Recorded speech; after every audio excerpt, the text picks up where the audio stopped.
All right. Welcome to the Return to Service podcast. I'm your host, Chris. Today, I'm joined by Ron Jennings. You're the VP of Sales at Premier Aviation Services. Thanks for joining us. I appreciate it. You bet, Chris. I appreciate the invitation to join you. Yeah, absolutely. And since we're coming up on NBAA, you guys will be at the Titan Fuel Service booth 1641. EBIS Software will be at 2621 with the Tronair folks. We're going to be part of their booth too. So yeah, please stop by either booth and come say hi. So Ron, let's dive right into it. You just joined this company a few months back, started as the VP of Sales there. So a couple areas that I'd like to dive into you. If you can, please give us the rundown of what you guys do, as well as that transition from Stevens. I think that'll be interesting for people to know that's kind of how things shook out. And then also I want to dive into kind of your philosophy around how you approach this new role and some of the metrics you look at and things like that, if you're open to sharing. But yeah, if we can get started with, what do you guys do? Absolutely. Yeah. So when Stevens Aviation decided late last year they were going to close their Dayton facility that's been there for, I think, 30 plus years in Dayton, a well-known King Air shop, Hawkers, Beechjet, Citations, full service MRO, paint, interior maintenance, avionics, the whole thing right there in Dayton. Okay. They announced to their customers that they were shutting that down. And then Premier Private Jets, which is a charter company based out of Stuart, Florida, already had a small MRO down in Stuart, and they decided that they would purchase the Dayton facility, and they approached the existing Stevens employees and offered them all work, which 95% of the staff stayed. So it reopened under the name Premier Aviation Services MRO in Dayton in February of this year, and basically just kind of kept rolling along with what was already happening as it was Stevens before. Working on the King Airs, the Beechjets, the Hawkers, almost all of the Citation line with the exception of the 10s. And so then in about a month or two later, the general manager there in Dayton, Paul Wells, is a friend of mine.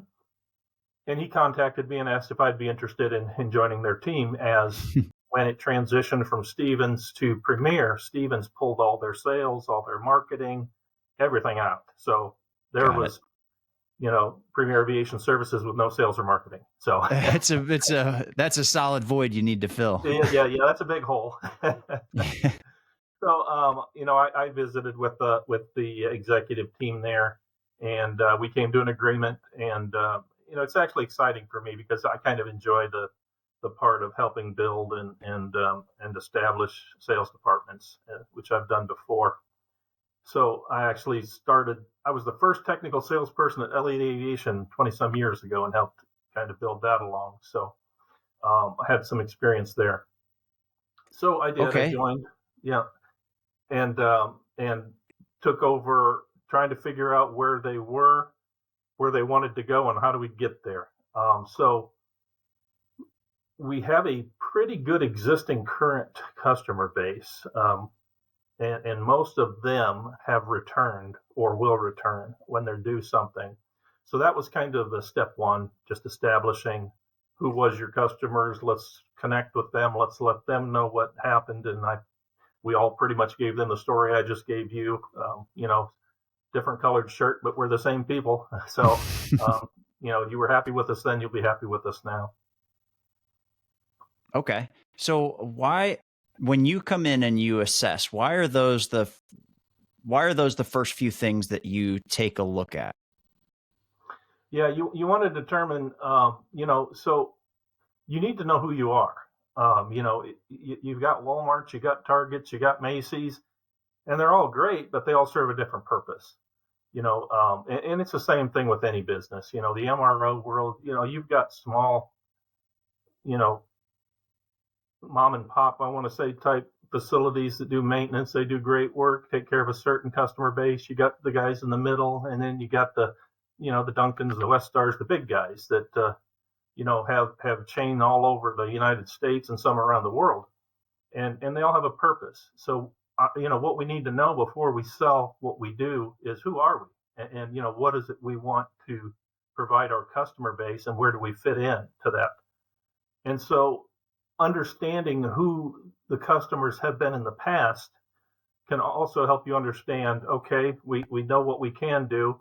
Now, is that what we want to do? And if yes, what else do we want to do? So those are the kinds of things we've determined.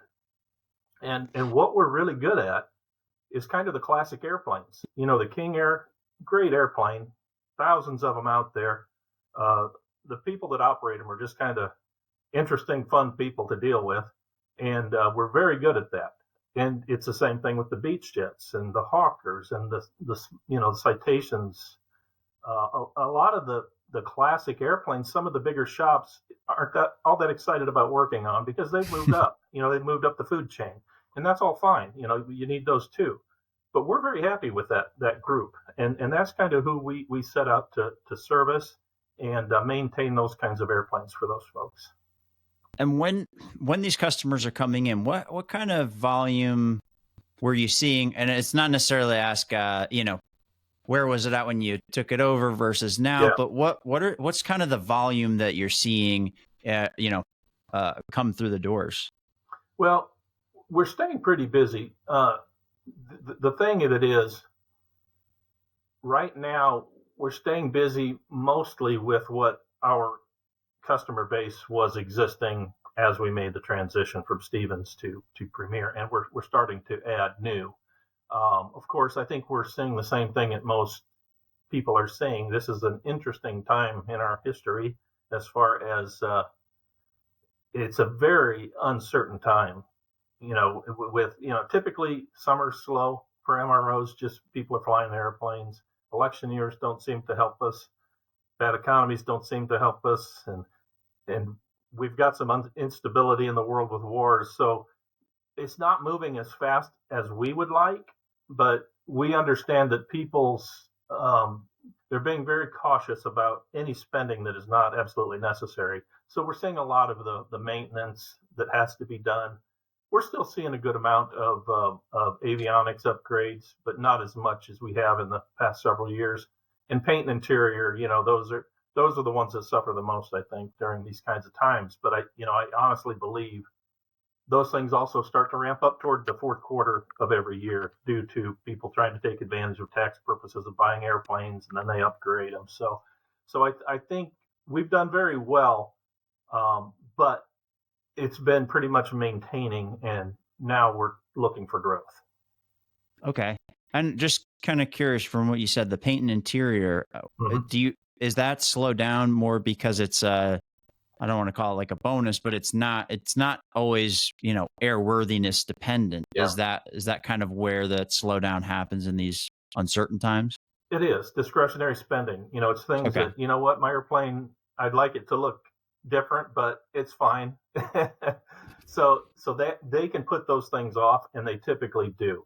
A lot. One of the things that we do a lot of also is pre-purchase inspections on airplanes, and that's a time when you start to see those kinds of things. It's like moving into a house. You bought it, now you're going to make it yours. You're going to change the carpet, you're going to paint the walls. And it's the same thing with the aircraft. Typically during that transition is when you see a lot of that taking place. But yes, the paint and interior are usually the first two things you see start to slide a little bit when people are being cautious with their money. But that's not to say, we've been pretty busy with both of those still, just not like we have in the last several years. Got it. And I'm curious to know from your side of things, with the existing customer base, making sure that they stay engaged. What are some of the ways that you do that? How do you reach out to them? How do you actually make them want to come back? What are some of the approaches that you've taken? Well, one of the things that we've done, and in sales, relationships are important. I've got a few gray hairs here, so I've been doing this for a little while. So I'm still of the thought that face-to-face is still great. You need to be in front of people. You need to have connections with people. So when we came into Premier, and we sat down with the general manager and all the department managers, and I asked them, provide me with a list of who are your customers or who were they, and we got that. And what we did was we had the people who had relationships with those different customers make contact. Instead of a new guy coming in, they don't know me, maybe they've heard my name, maybe they haven't, but maybe we don't have a relationship. But the managers that have been there over the years have developed those relationships. And so we had them contact their customers because they can talk as friend to friend and customer to, service provider. And that's where we started. And that was very successful. It's an interesting approach because you kind of accomplish a couple things at once. It's that you keep the continuity in place because I've seen acquisitions where, everybody's gone. So to keep 95% of the people in place, it's, you saw a value in that. You wanted to keep that going. And so actually having the people that they've been working with reach out, I imagine the effect has got to be positive in the way that, you're actually increasing the relationship with your customers across your whole company. So it's not just a single point that they can talk to. It's, they're kind of getting to know the entire company. Is that a fair assessment? It is. Yeah. And I have to say as well that, when this transition occurred from Stevens to Premier, Stevens treated us really well, and they didn't have to. They could have been a company that said, well, you're now a competitor, we're going to make this. They didn't do that. They didn't make it difficult. So, I have a lot of good things to say about the group at Stevens and how they handled this as well. And, of course, Stevens still has their salespeople in our territory, talking to the people they want from Dayton to come to their shops. Sure. But there's plenty of work out there for all of us, and so, we thought that would be a great approach, is just to talk to the people and let them know. Right now, it's as much education as it is anything as far as Premier Aviation Services MRO, because nobody knows us by that name. So, and it's not a new company. It's a company that just is new at doing the MRO part of it. And so now we've got to educate people as to, when you hear that name, here's who we are.